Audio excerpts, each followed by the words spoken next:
किस मुसलमान के आपसे डर है? हिंदुस्तान का कोई मुसलमान आपसे डरता नहीं है।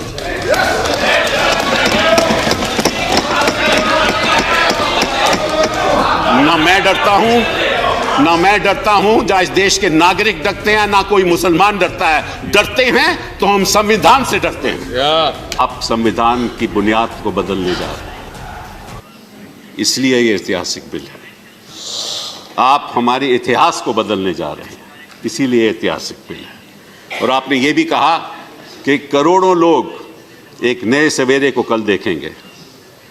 मैं आपसे ये भी इल्तिजा करना चाहता हूं कि लाखों लोग की रात खत्म नहीं होगी, ये काली रात खत्म नहीं होगी।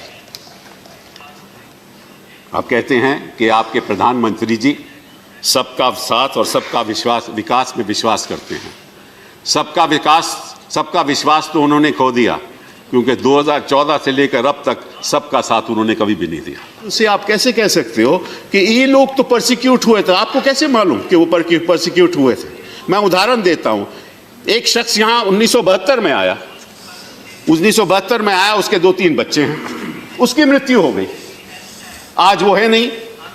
उसके बच्चे कहते हैं मुझे सिटीजनशिप दो। आप कैसे दोगे?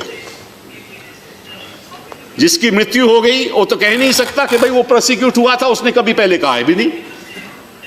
तो बच्चों को सिटीजनशिप कहां से मिलेगी? किस आधार पे दोगे आप? वो मापदंड क्या है? किसी ने कहीं गया है, बोला है? इन जो लाखों लोग हैं जिनकी आप बात करते हो, 19 लाख, चलिए 19 लाख की बात करते हैं, उनमें कितने हिंदू हैं? 5 लाख है, 6 लाख है, 10 लाख है, 12 लाख, उसके बारे में बात नहीं करूंगा मैं। लेकिन किस ऐसे हिंदू ने कहा है कि मैं परसिक्यूट हुआ था? आपको साहब बड़ी गलतफहमी है। उन्होंने मालूम क्या कहा है अपने लेगेसी पेपर्स में? कि मैं तो यहां का रहने वाला हूं। उन्होंने सब डिक्लेरेशन दी है कि मैं तो यहां का रहने वाला हूं। आप उसको इस विधेयक के द्वारा झूठ बुला रहे हो। Please conclude. जो शख्स वन सेकेंड सर, जो शख्स कह रहा है कि मैं तो हिंदुस्तान का रहने वाला हूं, आप उसको कहना चाहते हो नहीं नहीं तुम हिंदुस्तान के रहने वाले नहीं हो। तुम कहो तो तुम तो बांग्लादेश से आए थे और क्यों परसिक्यूट हो रहे थे, इसलिए हम आपको सिटीजनशिप देंगे। ये किस किस्म का कानून है? आप क्या कर रहे हो संविधान के साथ? आप धज्जियां उड़ा रहे हो संविधान से। आपका मकसद क्या है? आपका मकसद तो हमें मालूम है, 2014 से हमें मालूम है आपका मकसद क्या रहा है। कभी घर वापसी, कभी लव जिहाद, कभी ट्रिपल तलाक, कभी CAB, कभी NRC, फिर दोबारा NRC, मतलब के फिर 370। आपका लक्ष्य हमें मालूम है, आपका लक्ष्य मालूम है, आपका नजरिया भी मालूम है। आप नाम से, किसी के नाम से पता करना चाहते हो इस देश में वो रहेगा या नहीं रहेगा। आपने एक बड़ी आपत्तिजनक बात की शुरुआत में। आपने कहा कि वो जो मुसलमान यहाँ हैं उनको डर करने की जरूरत नहीं। किस मुसलमान के आपसे डर है? हिंदुस्तान का कोई मुसलमान आपसे डरता नहीं है।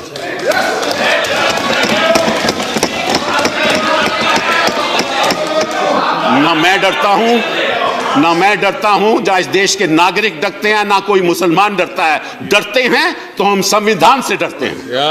किस आधार पे आप कहोगे कि ये शख्स टेररिस्ट है और ये शख्स टेररिस्ट नहीं है? हम जब अब ऐसे कानून, इस तरह के प्रावधान लाएंगे, क्योंकि आपका नजरिया कुछ और है, हम यहां खड़े होकर विरोध करेंगे टिल आवर लास्ट ब्रेथ। आप हमारे पीछे CBI लगा दो, आप हमारे पीछे ED लगा दो, आप हमें जेल में भेज दो, आप इनकम टैक्स लगा दो, लेकिन यहां हम खड़े रहेंगे और हम आपका विरोध करेंगे।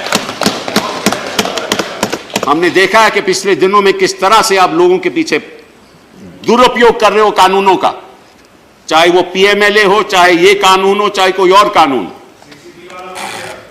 मतलब कि ऐसा लग रहा है हम इस देश में कि एक चेहरा, एक बिजनेसमैन, सब कुछ केवल एक आदमी के नाम पे, कोई दूसरा तो हमें दिखता ही नहीं है। तो मैं आपसे आग्रह करूंगा गृह मंत्री जी कि आप केवल न सोचिए कि हम यहां चुप रहेंगे। आपके पास मेजॉरिटी है, वहां भी है और यहां भी, क्योंकि इमरजेंसी हो जाती है कुछ लोगों के लिए तो मेजॉरिटी नहीं रहती। हाँ, वो भी हम जानते हैं। लेकिन देखिए, जो आतंक के शिकार रहे हैं वो कौन रहे हैं? हम लोग।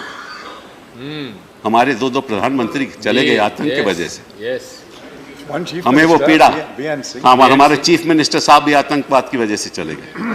दुख है तो हमें है, लेकिन हमें यह भी मालूम है कि हमें कोई ऐसा कानून का दुरुपयोग नहीं करना चाहिए, यह भी हमें मालूम है। और यहां सदन में बैठ के हम कानून तो पास कर सकते हैं, लेकिन सदन के बाहर जमीन पे क्या हो रहा है, मुख्यमंत्री गृह मंत्री जी, ये नहीं मालूम आपको? उन लोगों की पीड़ा सोचिए जो उत्तर प्रदेश में अभी हुआ है। एक फैमिली मार दी,